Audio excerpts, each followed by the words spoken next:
අද අපි කතා කරන්නේ 2026 A-level biology guessing essays ගැන. එතකොට මේ වීඩියෝ එකේ මම guessing ටිකක් දෙනවා. ඒ ටික බලා ගන්න. ඒ වගේම ඒකෙන් වෙනවා කියලා හිතන්න එපා.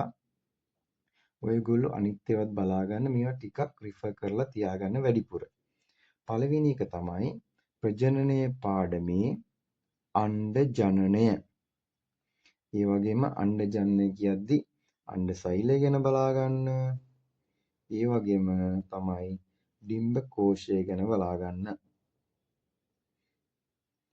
දෙවෙනියට අපි අස්ථි පාඩම යටතේ සාකෝමීරය ගැන බලා ගන්න ඔයගොල්ලෝ.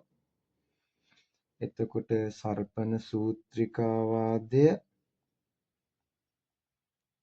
සර්පණ සූත්‍රිකාවාදය ඒ වගේම පහළ ගාත්‍රය කොහොමද දේහ බර දරාගන්නේ?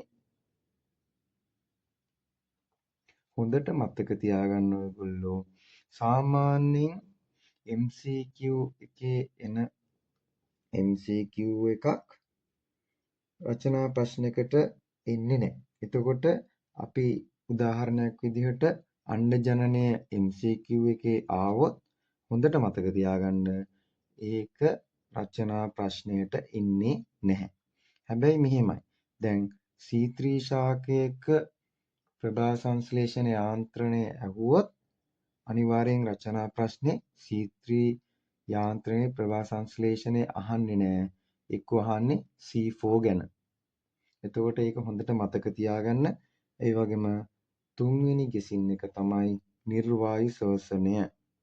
එතකොට මේ නිර්වායු ශෝෂණය එකක් ලියන්න පුළුවන් ලැක්ටික් අම්ල පැසීම හෝ අනිත් නිර්වායු ශෝෂණය යටතේ තියෙන එක එතිල් මධ්‍යසාර පැසීම.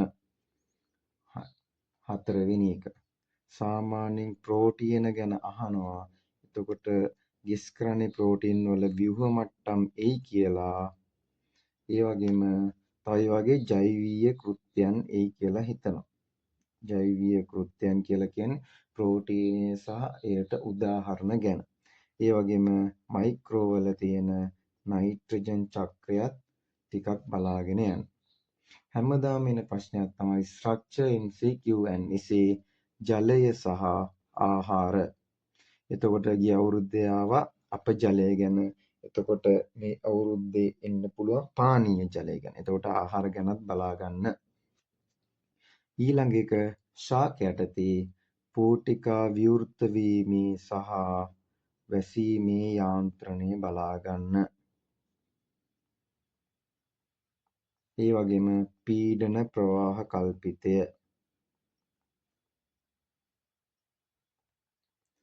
ඒ වගේම සත්වයා යටතේ සිගරට් දුම. අටවෙනි එක ගත්තොත් අපි ආහාර ජීර්ණය සහ අවශෝෂණය. ජීර්ණය හා අවශෝෂණය මේක ගොඩක් දුරට ප්‍රෝටීන් ගැන වෙන්න පුළුවන්. ප්‍රෝටීන ගැන වෙන්න පුළුවන්. ඊළඟ එක තමයි ඇල්ගී වෙන්න පුළුවන්. ඇල්ගී හෝමෝන.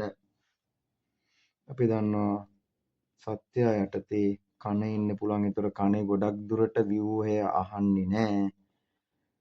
කනේ ශ්‍රවණය සහ තුලිතතාවය අහන්න පුළුවන්.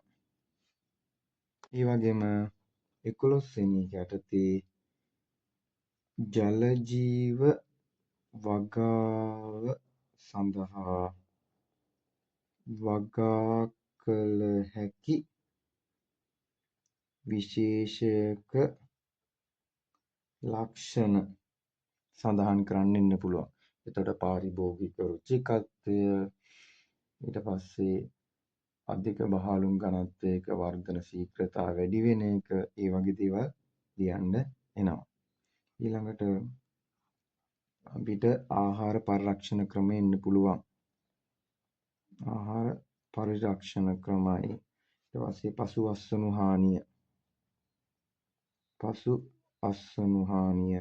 ඒ වගේම ජීවාණුහරණය එන්න පුළුවන්. පරිසරයෙන් ජෛව විවිධත්වය ගැන එන්න පුළුවන්. ඉතින් ඒ ටිකත් හොඳට බලා ගන්න, මේ ටිකත් හොඳට බලා ගන්න. මේක එක්සෑම් එකට ටිකක් උදව්වක් වෙයි කියලා හිතනවා. හැම වෙලාවෙම මතක තියාගන්න පළවෙනි පාඩම් ටිකෙන් MCQ ස්ට්‍රක්චර් සහ රචනා ප්‍රශ්න එනවා. නැවතත් මම කියන්නේ MCQ එකක් ආවොත් මොනියම් ප්‍රශ්නයක අනිවාර්යෙන් මේක රචනා ප්‍රශ්නෙට එන්නේ නැහැ. දැන් උදාහරණයක් කියන්න සාකෝමීරය ගැන ඇහුවොත්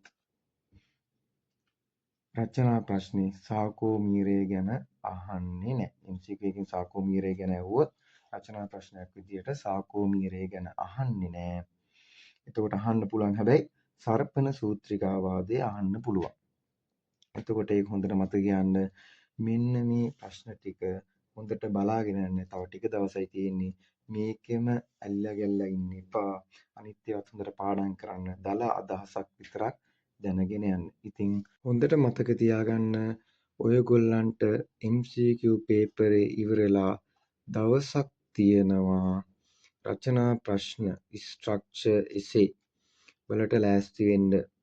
ඉතින් දැන් මම අර කලින් කිව්වා වගේ අපේ MCQ එකක් ආවොත් ඒක රචනා ප්‍රශ්නෙට එන්නේ නැහැ. අපි කියමු මන් දුන්න රචනා ප්‍රශ්න 13ම ආවොත් MCQ වලට ඒ 13 රචනා ප්‍රශ්න වලට එන්නේ නැහැ. උදාහරණයක් විදිහට අණ්ඩ ජනනය ආවොත් MCQ වලට අණ්ඩ ජනනය කියන එක රචනා ප්‍රශ්නවල අහන්නේ නැහැ. ඒ වෙනුවට අපිට අණ්ඩ සෛලය අහන්න පුළුවන්. ඒ වගේම ඩිම්බකෝෂය අහන්න පුළුවන්. තවත් උදාහරණයක් විදිහට නිර්වායු ශ්වසනය ගැන MCQ එකේ අහනවා එතිල් මධ්‍යසාර පැසීම. එතිල් මධ්‍යසාර පැසීම ගැන MCQ ඇහුවොත් අපිට එතකොට රචනා ප්‍රශ්න වල එතිල් මධ්‍යසාර අහන්නේ නැහැ අපිට. එතකොට අහන්නේ අපිට ලැක්ටික් අම්ල පැසීම අහන්න පුළුවන්. ලැක්ටික් අම්ල පැසීම මේ කියන දේ හොඳට අධ්‍යයනය කරන්න. නැවත නැවත වීඩියෝ එක බලන්න.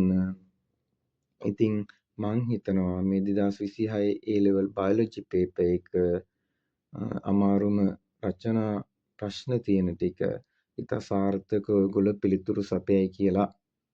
ඉතින් ඔබට ජය.